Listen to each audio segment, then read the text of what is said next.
Bank from last year to earlier this year, releasing a statement citing that indeed this cryptocurrency has not yet been approved as a means of transaction in Ghana. Many African countries have already rolled it out. South Africa, Nigeria, including Kenya. We'll delve deeper into that conversation. But before then, we want to assess and understand what really is a cryptocurrency. And that is an interesting conversation Caleb and I will be having today. Caleb. Yeah, Winston, yeah. So like you said, the central bank is now trying to bring the cryptocurrency under its regulation officially.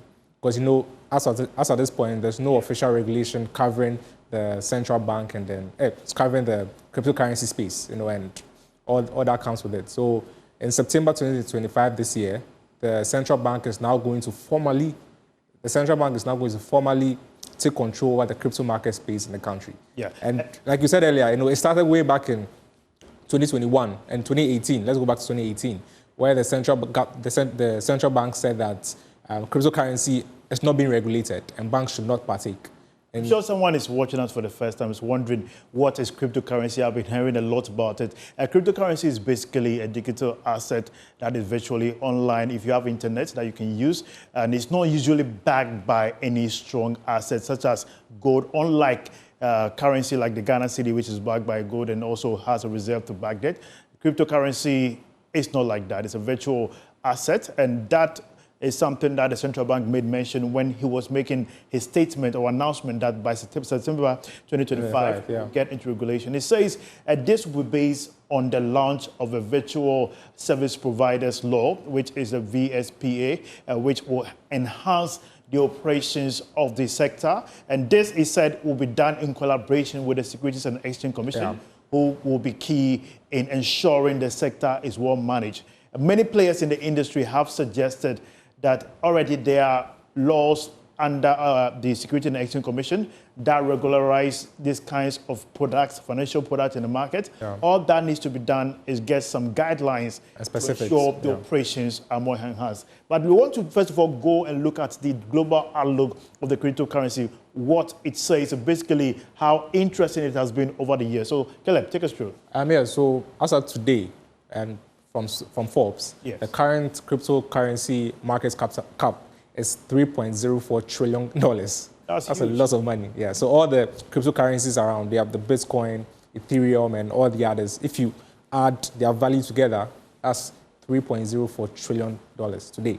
Interesting. And also, I can confirm that as of April 2025, cryptocurrency is basically selling at $83,000 basically, and that is an amount that many people are trying to invest in. And consistently, many have found key issues about the cryptocurrency and its operation. Yeah. Many have also said that there need to be strong compliance to avoid money laundering, because during this case of Boko Haram, during the case of Russian-Ukraine war, that has been a key conversation, ensuring that financial transactions are not laundered to incite violence in some places or fund crimes across many regions on the continent. But that is something also the central bank released to that effect during its recent press statement, the policy document, that there needs to be a strong compliance to money laundering laws in the country to avoid people using that as a means of financing crime. Yeah, and the money laundering part is very important because the crypto space and then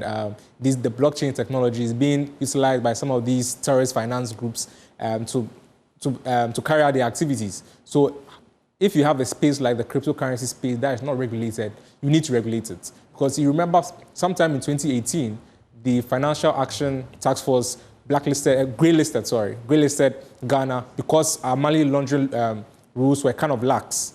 And they're also going around telling countries that they need to tighten the crypto space again, because it's a very lucrative space if left unregulated. And that's why now most African countries are trying to regulate the space, because they need to prevent being graylisted once again. Interesting. As we can see here, the Sub-Saharan African share of global cryptocurrency is 2.5% of worldwide transaction volume. That is between 2023 and 2024 this year. And this is a huge number, as you can see here.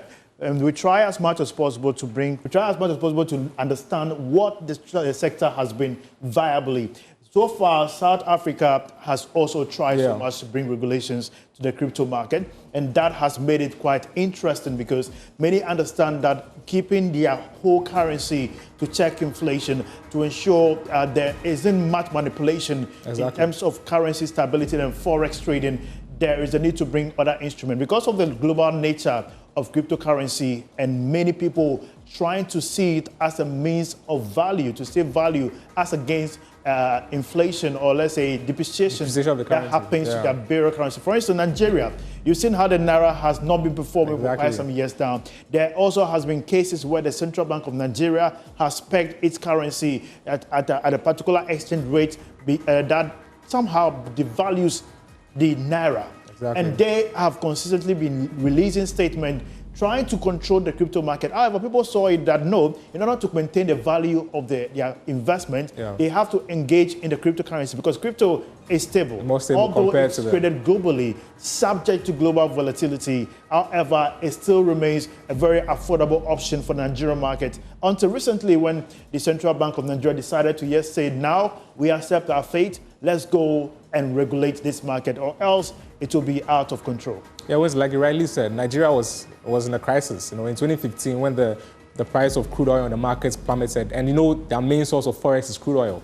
So when the price of crude oil on the markets plummeted, there were difficulties with their currency, and because of that, the currency was not being valued and all of that. So people found safe haven in cryptocurrencies, and they all moved to that. But in Nigeria, as you rightly said, there was no regulation around the crypto space. The central bank didn't like it, but the Nigerian SEC liked it, in a sense. Was that a similar case in Kenya as well? Yeah, exactly, in Kenya as well. So in Nigeria, because of this gray area that they were maintaining, recently, just a few months ago, the Nigerian government have now formally regularized the operations of cryptocurrency in the country. Now, one of the key information you need to understand is that according to Global Adoption Index that was released recently in 2024, that is the latter part of 2024, Nigeria happens to be the third country globally that has increased in its adoption rates of cryptocurrency per data. And key among them is Ripples, is one of the key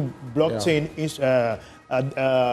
product that they mostly trial is Ripple, and one other one which I can't recall at the moment, but that is something to tell you that Nigeria have seen the advantage in involving in digital currency and the need to ensure they trade into it. So they are second to Nigeria, even far ahead of USA and China, and that is a very interesting development there. Seeing Nigeria play a key role in global blockchain adoption, but I want to also assess some of the key countries that have decided to legislate that particular blockchain operations in their financial sector. We have European Union, who have already instituted some regulations to ensure transactions within the EU are basically regulated. United States have done same.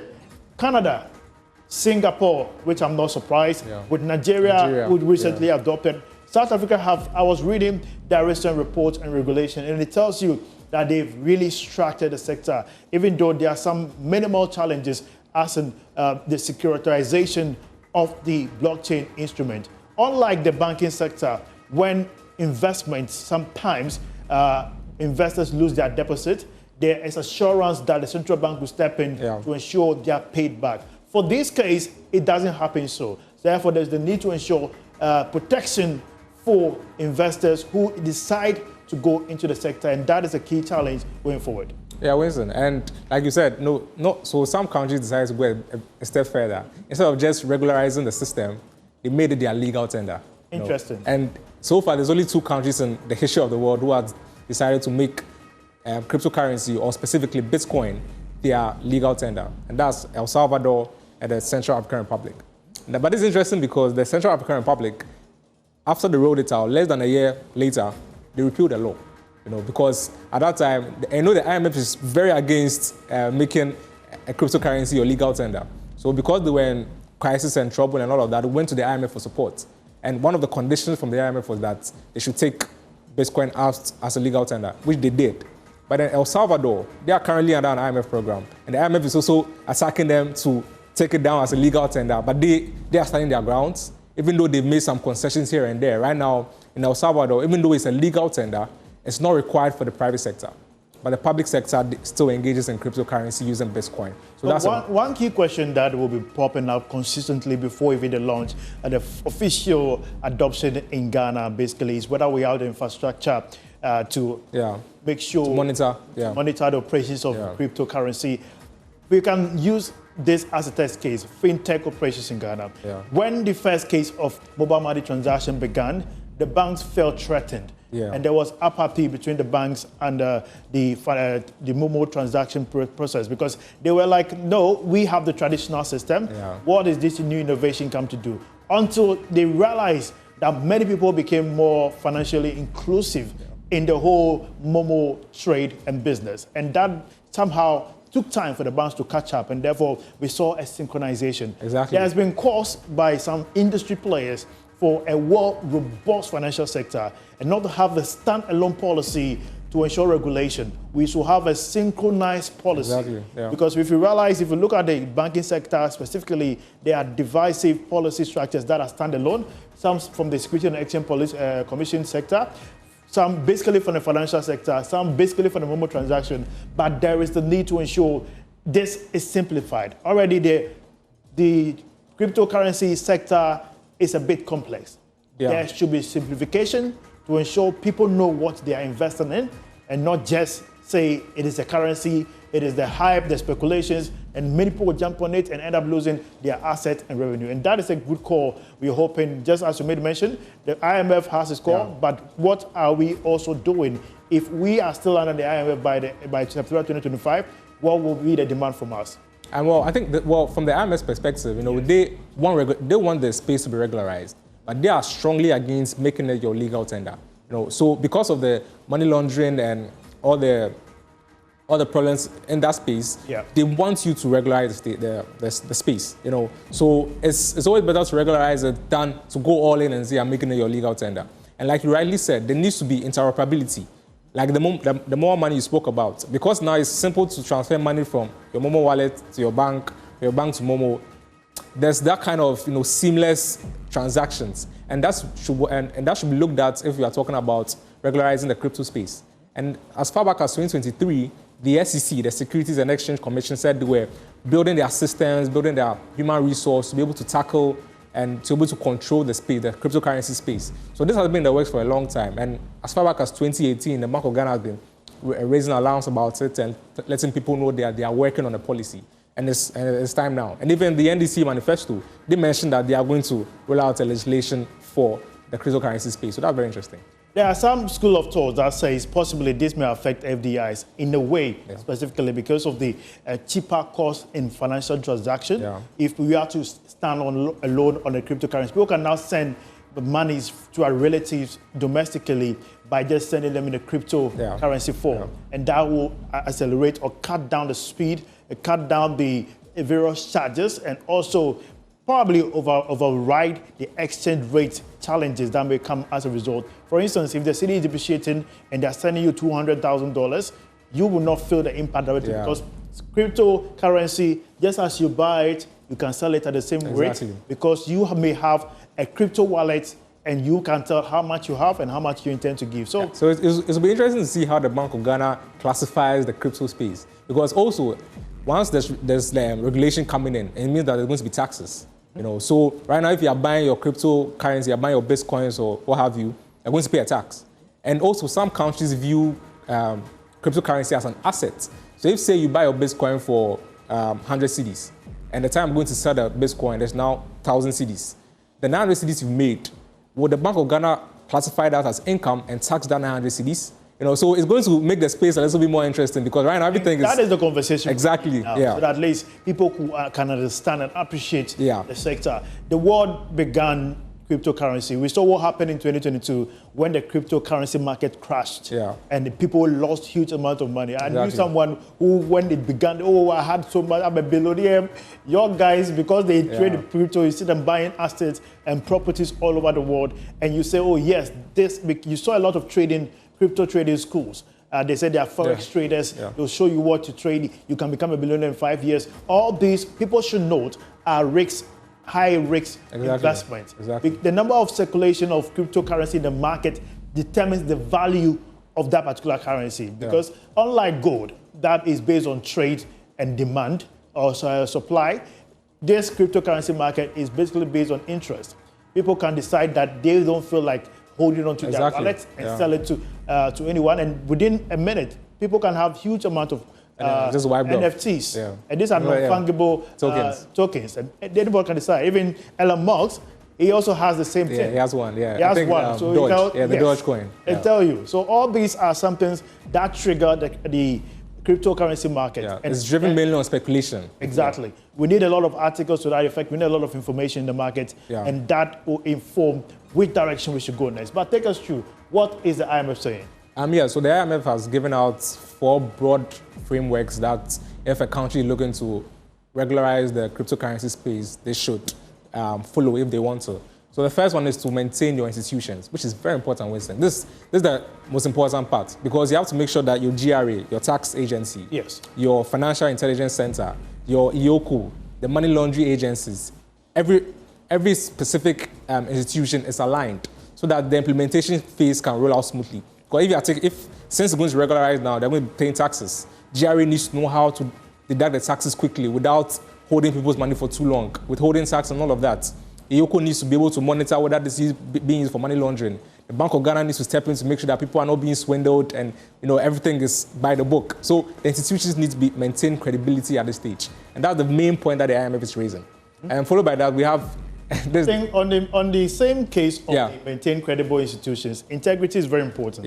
We get to see a lot of institutions or businesses that claim to be experts in crypto trading, and therefore they open about a lot of trading institutions and schools that I'm training people in crypto forex trading. They call it forex trading, so that at least you can understand that cryptocurrency is underneath the forex kind of trade that they do on the global financial markets. And with that being said, people get to lose huge amount of money.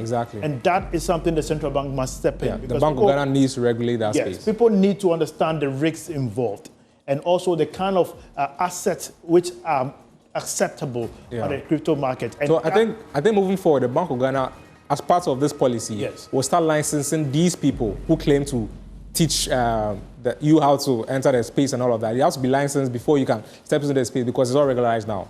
I think that comes under the virtual security service providers law, which is part of the and that will help. It will help. It's a help. That'll help. But it will also demand consistent compliance.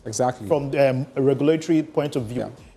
If the central bank decides to monitor the operations, we'll see more to that effect. Unlike they are opening. They have. Sorry to cut you, but they are even opening a dedicated office for the cryptocurrency space. So that monitoring is going to be constant.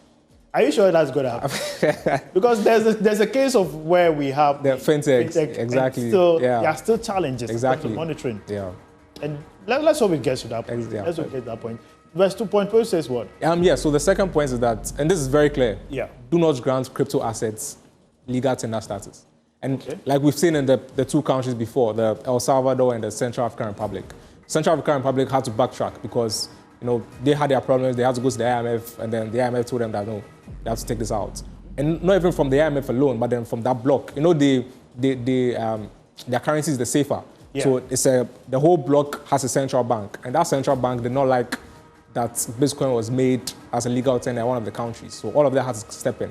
And I think with Ghana's case, we are not even thinking about this because we've gone to the IMF more than 10 times already. And if anything, we might go back to the IMF again. And if we are making a legal tender now, we'll take it off whenever we go back to the IMF. Already we are debt-ridden. Already we are in a place where constantly the one thing I'm very informed about is what the finance minister is currently doing at the IMF meeting. We've seen him discuss with the World Bank for some grants to create about 600,000 jobs very soon. All these negotiations are ongoing with both independent and private investors to ensure the confidence and investment in the country is brought back, considering the aftermath of the debt exchange, the bad ratings that we've experienced over the years, and the outlook such as the growth rate, that only reflects certain sectors. But if you look at the trickle-down effect, it does not necessarily show the impact in the pocket of the individual. Income, the pressure on households,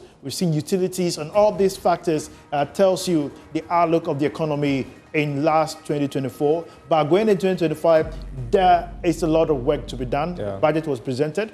We've seen the outlook being put, but during the last meeting with the IMF, the conversation still went on which kind of policies will reflect the next phase of the economy, which will likely assess in the midterm budget. Yeah, Wednesday. Yeah. Yes. So now, point 3 says integrate crypto asset into existing capital flow frameworks. And that was where I made mention of the fact that the Security and Exchange Commission needs to ensure this is rolled out into their sector instead of creating a new separate law that will look as if the sector is a standalone sector. So it will be interesting to see how the Bank of Ghana or the law that they are proposing classifies cryptocurrency. So would it be solely under the operation of the Bank of Ghana, solely under the operation of the SEC, the Security and Exchange Commission, solely under YOCO? So we need to know who is going to take oversight of this particular sector.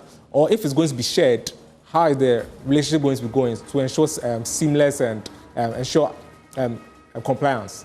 Yeah. And one key challenge about cryptocurrency is the level of secrecy that it has. Yeah. You can just see the transaction happening, but you can't identify the identity of the biological data of the person with whom the transaction is being done.